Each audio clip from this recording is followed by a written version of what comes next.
This is the Giraffes Don't Eat Steak podcast, a show that brings you marketing stories, tips, hints, and much more. A treat for those who want to succeed in business or marketers who just want to learn. Hello, good morning. Hey Alex, how are you doing? I'm very well, thank you. And yourself? All good, all good. You've got your background reminds me of the old insurance ads we used to do. Like Yep, the sort of, is it blue? it's blue, it's You like the blue. blue background. So you just need some captions by your side now, Well, highlighting the benefits of the insurance product. I'm sure our super editor can add captions. Here's a nice spot over here for captions. The blue background followed us for many, many years. Yeah, served us well, served us well. It's a very powerful background, blue.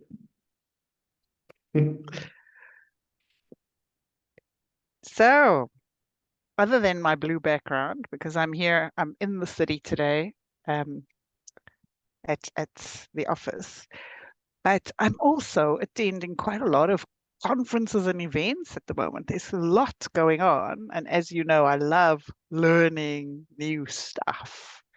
Yeah. And it just seems like this March is crazy. There's so much going on.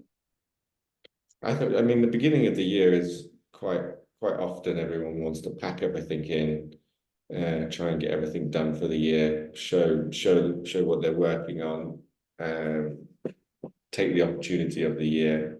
I guess there are quite a lot of conferences and things at the beginning of the year. Yeah, it definitely feels like every week Yeah. I'm somewhere every week. So, but it's all good, right? It's all good stuff. Last week, I have to share this with you. I went to this fantastic conference on the Internet of Things, IoT devices. Now, first of all, me and tech, it's a little bit over my head. So I No, don't need, never. I don't Never, never, necessarily never, never. don't need to know how it works, but need to know the customer value, right? And one of the case studies that I loved, absolutely loved, was Skye Home Insurance. Okay. Now, I didn't even know Skye was doing home insurance. Did you know? I did not. I thought they were just in the media space. And interesting is there was a lot of noise a couple of weeks ago about Amazon pulling out of home insurance. Do you remember that? It was like, oh, Amazon gave up, decided to close down its home insurance division. But Skye, the case study they presented, is doing really, really well with their home insurance product. And the way that was presented, first of all, it was presented by product development and marketing people, so not tech people. Yay! Score. So they presented their case study as to how they came up with the concept. Now, the first thing they did was understand the target market. Now, home insurance is very underserved in the UK market, especially contents. Building, yes, if you have a mortgage, you have to have buildings insurance. You don't have a choice. But contents insurance, most people don't bother with, right? Hmm. And then, and you know, this is always a shock to me, security, home security systems in the UK is almost non-existent, right? No Mhm. one has home security. Where I come from South Africa, where every man and his dog, it's like the first thing you buy is home security Yeah, systems, right? in my life, I've never ever had any form of home security ever, apart from the key to get into the house. That's But you it. don't even use your key. I use you as an example. How Yeah. many times have I come to your house, knocked on the door, and walked in? You guys don't even lock your house. No, we don't lock it really. For all the burglars listening to this, I could share the address later. For a small commission.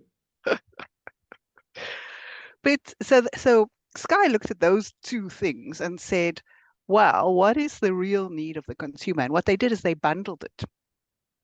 And the reason this was at an IoT device workshop is because basically with your home insurance now, Skye provides you with a bundle of equipment. So your Ring doorbell, smoke detectors, CO2 devices. I don't know what else. I didn't memorize the brochure, but they provide you with all those detection devices, which connects to an app on your phone. Mm. So if something happens at your house, you get alerted immediately through these IoT devices, and you can put in the preventative measures to Yeah. send the neighbor or put out the fire, whatever it needs to do. So what happens is they've actually reduced claims Mm-hmm. because you now have this added security because your security measures will stop or alert you if someone's trying to break into your house, but also things like fire, CO2, all those kind of dangerous things in your house. It's also just alerted on your phone. So according to their stats, and I haven't validated this, but they say they've increased. So when they did a survey of how many people, how many of their members had contents insurance, they've increased that number by 14%. Massive. So they've grown the insurance market Yeah.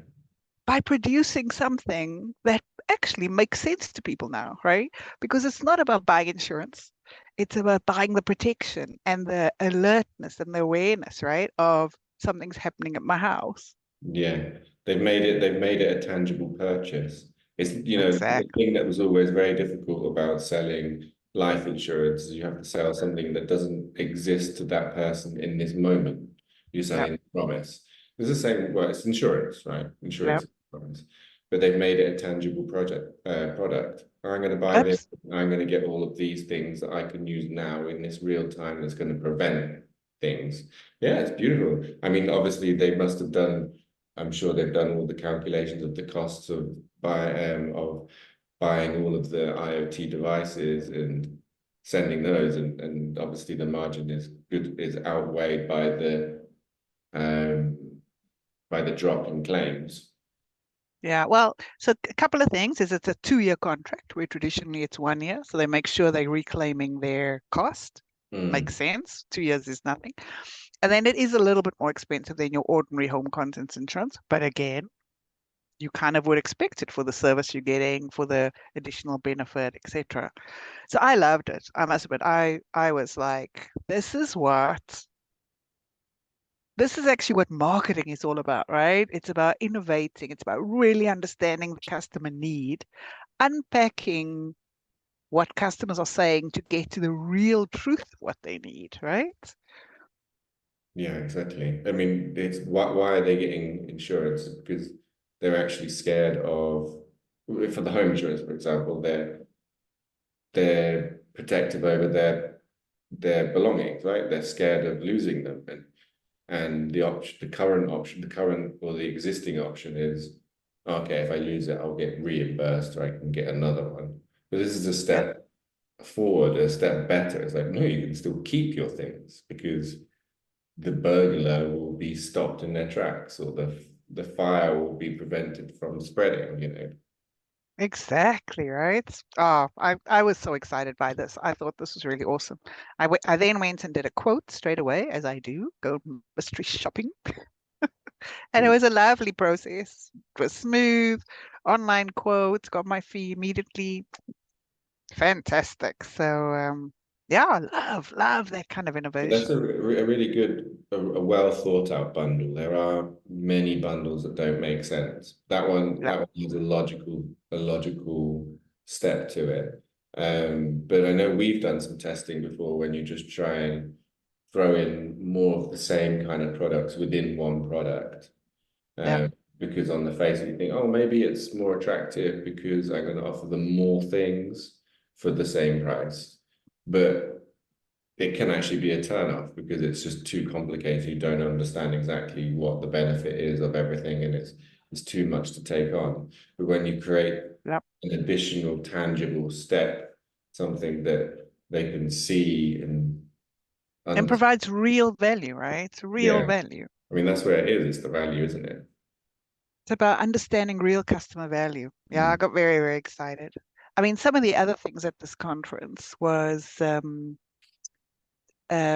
was a presentation about, and I can't remember because you and I have worked together so long, but I can't remember if we worked on this together before. But in retail stores, so definitely when I worked in banking, which is before your time, when we were trying to understand. footfall, either into a shop, into a mall, into a branch. We always kind of guessed, right? Like you didn't have an accurate count of footfall. But now with IoT devices, you can have an absolute accurate count of footfall into all these. And then with that number, you can start really calculating return. So and start measuring and predicting. So the case study that was presented was a shopping mall where all these IoT devices start measuring footfall, but they feed it through to the stores and start understanding in terms of footfall versus revenue. And then if there's an increased footfall, can alert the store, hey, maybe you need to send another person to the store because it looks like there's going to be, yeah, more, you're going to have more customers. So maybe one person's not enough. Or if they're all on lunch, maybe some must come from lunch because there's going to be a bit of a flow, that kind of thing. And, my stint in retail last year, when I did my 6 months in retail, that was such a problem. And when you had your lunch break and you would sit there hearing the bell ringing, because they would ring a bell when there was a queue, and you'd sit through your lunch going, I'm on lunch. I'm on lunch. Yeah. The bell is ringing. I'm on lunch. Sorry. Where, this kind of flexibility and information, preemptive information, because it's not they're already in the queue waiting to pay, which is almost too late. It's, hey, we've had 20% increase entering the store already. That is going to result in that. So let's get people out of lunch, right? Like it's such an interesting model. And then with that, it was all attached to, and again, I'm not technical, so please don't quote me on the stuff, but it was attached to like air conditioners. So more people in the mall. And I know the UK is not a big mall market. South Africa is a massive mall market. And I think definitely where you are, Alex, I think malls are quite big. There's malls everywhere. It reminds me very much of South Africa. So, then reducing the temperature maybe because more people mean it's going to get hotter, right? Yeah. And when people get hotter, they're going to leave, if they start getting uncomfortable.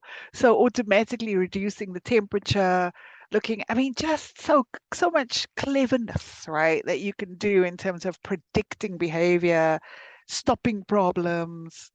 I get so excited by it. Yeah, that is amazing, and there is the huge marketing angle of it as well. It's let's take that as an example. It's customer satisfaction, isn't it? It's understanding what your customers need. So you're right, if they are in the shop, how can you create an environment that is more conducive to purchasing a product? Exactly that. And one of those, yeah, can be reduced. It can be making their temperature a lot more comfortable for them to be walking around the store. And I mean, I don't like shopping, so I get flustered when I go shopping. So if I'm getting flustered, I would like some cool air so I can last a little bit longer shopping. So Yeah. it's for them. And he didn't mention this specifically, but think even about volume of music, right? If there's more people, like the noise levels are going to be higher, they're going to be talking more. So maybe you want to adjust the music volume so that it's not drowning them out. But when there's less people, you don't want it to echo and show everyone that the mall is empty. Completely, so yeah. maybe you want to play something. There's so much application, right, on how to utilize that kind of technology. And that's just the shopping mall. And then when I was in banking, we were trying to work out footfall into the branch in terms of how many staff we needed to have on site, and then what were they doing? Because as you know, if I don't know when last you've been in a bank branch, but they tend to do different things, right? Like we had, and this is South Africa, obviously, we had depositors. So you needed, and especially end of the month, people coming with their cash paychecks. So then you needed a lot more people there, et cetera, et cetera. But we could never really pinpoint that initial number of footfall. We knew the transactions, but unless someone stood at the door, and we did have that, we had door counters whose job it was to stand at the door and count, right? But that's one day. Yeah. And it doesn't really help you be proactive. It's not real time. Yeah, I But mean, it's just so exciting. yeah, it's awesome. But it's I guess it's kind of similar to the tools that we use on websites, making people's visits more personalized. Yeah, So understanding, how many, if they're a returning user, if they engage with certain content, or if they're in our nurturing funnel, what is it that their actions and engagements are telling us? And we have tools to understand what are they, where are they in that journey, and we can alter um, our contact and communication with them to suit their particular need in that moment. It's the same as the air conditioning. Is it too hot? Are they going to get flustered and need to leave the shop? Well, okay, let's make the journey smooth for them. Let's help them get through this process with at least the amount of friction as possible. absolutely. The other one that they shared, which was really fascinating, was about the emission of gases. This one was just scary.